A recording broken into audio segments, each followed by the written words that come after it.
I am just a few weeks away from my trip to South Africa for 20 days. Going on a trip for 20 days takes tons of planning and organization, and especially as a tour manager, whether you're planning a trip to South Africa or you just want to know what goes into a smooth, stress-free planning of a trip, then this video is for you. So this is relatively a new channel, so help me out and hit the subscribe button below. I'd really appreciate it. From looking through your itinerary to all the details involved every single day, as well as everything I need to take and pack for myself as a traveler and all my tour manager gear, which there is specific gear to being a tour manager, and mapping out the route, everything we're going to be doing. I map it all out so that I know exactly where we're going and every little detail involved before we even leave.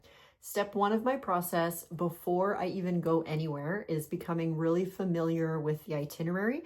So I'll pull up the tour operator's website and I'll look at the trip on the website. Now, at this point, I don't even have the detailed itinerary that I will get from the tour operator. That usually comes a few weeks before the trip. So for me, that is leaving it really last minute.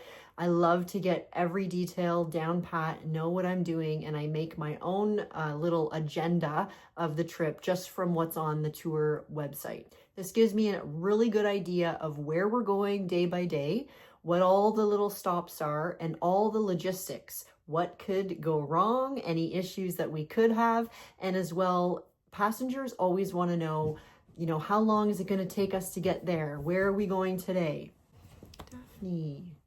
Daphne, down. One really helpful thing that I do when I'm planning my trips is I open up Google Maps and I make a saved map of the whole trip. My dog is licking me as we speak. I do it day by day, and I put in every place that we're going, the hotel that we're staying, how many days we're staying there, and then how long the distances are to drive from place to place so that I am extremely familiar with the trip before I even leave. So this part for me is especially important as a tour manager because you have a group of people who are asking you about the trip, who want to know that you know what all the details are of the trip. They're on vacation too, so sometimes they just want to relax and they don't want to think about all the details. They want to know that you know, and so you need to know. It's also really important, just as an average tourist, when you're planning a trip, you want to go somewhere and feel comfortable and confident that you know where you're going and what you're doing.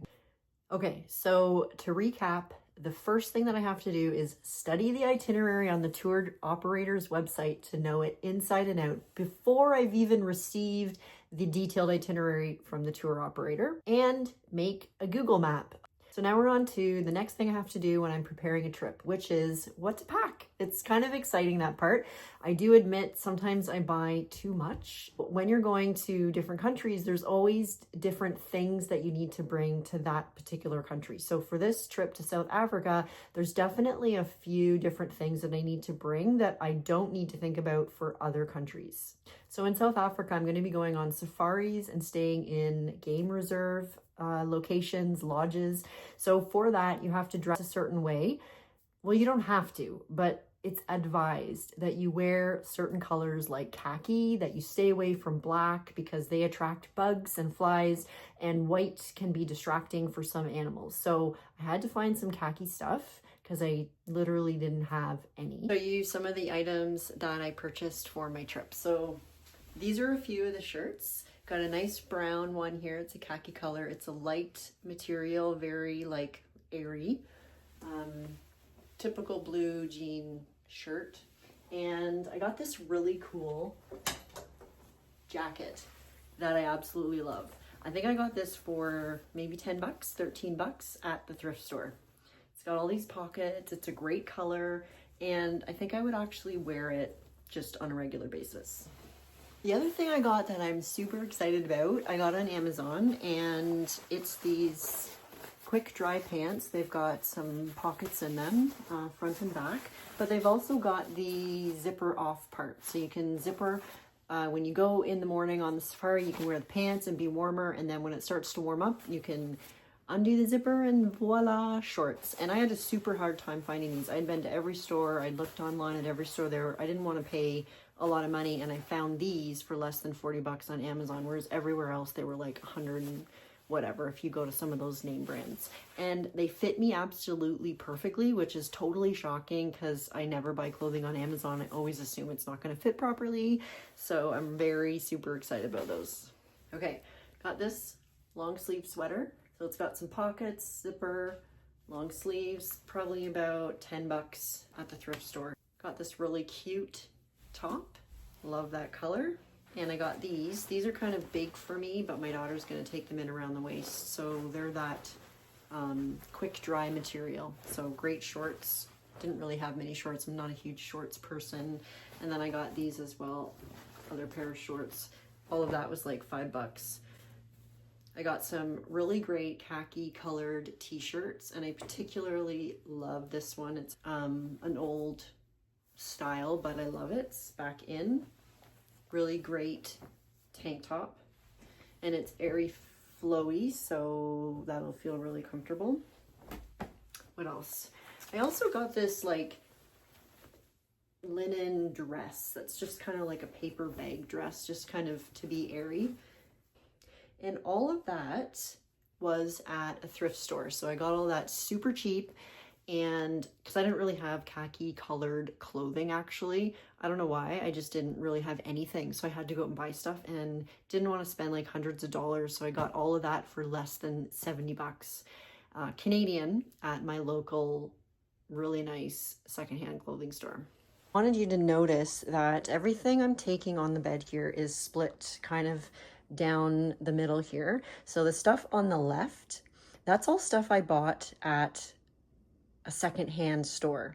And then the stuff on the right is everything that's brand new or from my closet. So I just want you to notice that it is completely doable to actually not have to buy everything. If you're needing new items, then a great way to get them is to go to a really awesome secondhand store in your neighborhood, because all of this stuff here, multiple items, I got for less than $70. Whereas over here, probably just these two items together were $70. So might actually take some of that stuff back. And the other thing here too is I was able to find all of the colors that I needed for a safari too. So that was perfect. I also went out and got these really cool wide leg, oh man, they look massive. Wide leg pants, just for like a night out. I'm only going to wear them on a fancy kind of thing because I don't want them wrecked. And I got a couple more tank tops. These are brand new, just a couple staples to go with the other stuff that I bought. And then my adapter and a few other items are still on their way. Now, a few other essential things that you're going to need: bug spray, maybe a mosquito covering. I didn't get one of those, but I may still do that. And definitely some kind of sunblock, whether you're into the whole natural thing or you use regular sunblock, whatever it is, make sure you get sunblock, because the sun can be very hot in certain seasons. And then you also need to know what season you're going and how warm or cold is it. South Africa does get cold. So in the mornings when you go on a safari really early, it's going to be a lot colder. And then as the day warms up in the morning, you're going to want to take stuff off. So you have to make sure you bring layers. The other really important thing that I brought is electrolytes. So when I've gone to hot countries before, and even at home here in Canada, when it's really hot in the summer, I get totally dehydrated. So I bring electrolytes. And I've found in the past too, that when the clients or the passengers who are on the trip with me, sometimes they forget and they don't think about how hot it will be. And so I often am handing out electrolytes to the passengers as well, just to help them stay hydrated. The other thing I had to pack going to South Africa, which is different than say going to Portugal or Greece or somewhere else in Europe, is a particular plug adapter that is specific to South Africa. So I found that out watching someone else's YouTube video, and I made sure to order one of those, and that's on the way. So all that to say, I definitely had to check the weather in April in South Africa, which to me looked to be about 75 degrees. I like Fahrenheit.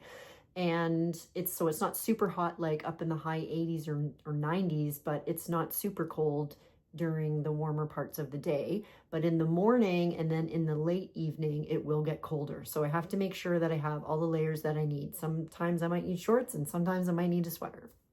Okay, the next thing I have to think about is this time around in spring, I have 2 trips back to back. So I'm heading to South Africa April 5th for 20 days. And then I have about 2 weeks, maybe a little bit more than 2 weeks, and I have to head to Italy next. It's a huge, amazing problem to have, but it does kind of make me a little anxious that the things that I need to get done to prepare for Italy in between, I'm not going to have enough time. So for me as a tour manager, that is part of what I need to do to make sure that I'm prepared. So I have to think ahead now for the trip to Italy, learn the itinerary, do all of that organization, and really prepare myself. In those 2 weeks when I'm home, I need to rest. I need to catch up on all my sleep, make sure I've done all my laundry, visit with my family, walk my amazing dogs, and then I have to also speak to my clients, have a meeting with the tour operator to go over all the details of the itinerary, get all my currency and all the other things I need to do. So it's really making me actually very nervous about that, but I'm going to do it. It's going to work out as long as I'm prepared in advance. So one thing I have to think about for Italy is the wardrobe is going to be different than South Africa. Not completely, but like all the khaki stuff I brought, the khaki jacket, the convertible pants with the zipper and they turn into shorts. Like I don't really need that stuff. I might want to bring it, but probably not. I'm probably going to bring some different stuff. I'm probably going to bring some things that are a little bit more dressy, regular clothes with lots of colors that I would normally wear. So I'll have to also check that I have the adapter for that country. Also check, are there any visas that I need? I already looked into that, and to get into Italy from Canada, I don't need any special visa.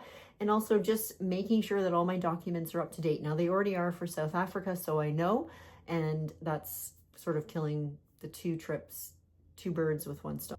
So now that I've done my itinerary prep for both South Africa and Italy, I've purchased all the items that I need and got all my packing arranged, not necessarily packed, but it's all sort of laid out and prepared.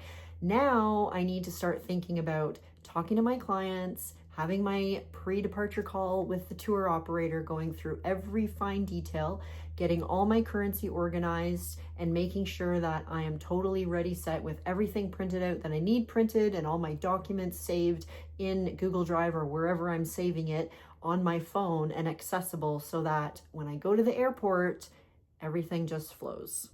One really cool thing that I do with this particular tour operator is actually contact all the clients 2 weeks or so before the departure. And that's such an amazing thing to do because it connects us. We see each other, we get to know each other a little bit, we go over all the fine details. And then when I meet them at the airport and we get on the plane together, it's like we already know each other. It's such a great thing to do. But those calls do take time. Probably takes a little bit of time going back and forth to schedule it, and then doing the call. You can be on the phone for upwards of 20 minutes with each client.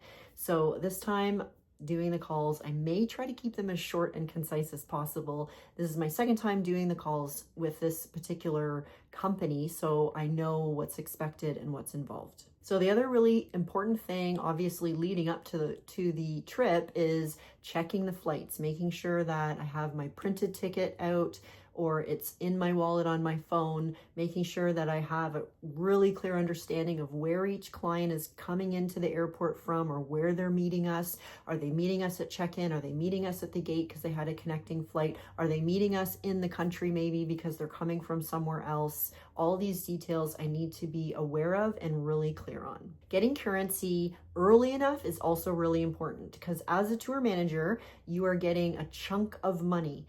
And that money is for all of your expenses. So if you need any of that in cash, you have to make sure you tell the bank at least 2 to 3 weeks in advance so that they can make sure they have the currency in the bank for you. On my first trip ever, I made an error I didn't realize, and I was leaving it totally last minute, and I almost didn't even get the currency that I needed. And as a regular traveler as well, I'm going to need money for the trip just for me to spend. And so for any trip you're doing, you always want to make sure if you're taking currency from the bank in cash that you have it in advance. And lastly, really just making sure that all the documentation I have is ready. So if I have insurance from the company, then it's printed out and it's with my documents. I have made copies of my ID cards on paper as well as in my camera so that if I lose any of my ID, I have it. And as I said before, all of the tickets that I need, my ticket, that it's there with everything else. Of course, my passport. And once I've done all of this, I feel totally relaxed and prepared, and it just makes me go, okay, I can breathe now. I know everything's done. But really, the last 4 weeks before the trip, heading up to the trip, it's just a lot of stuff. And so you really have to be on the ball.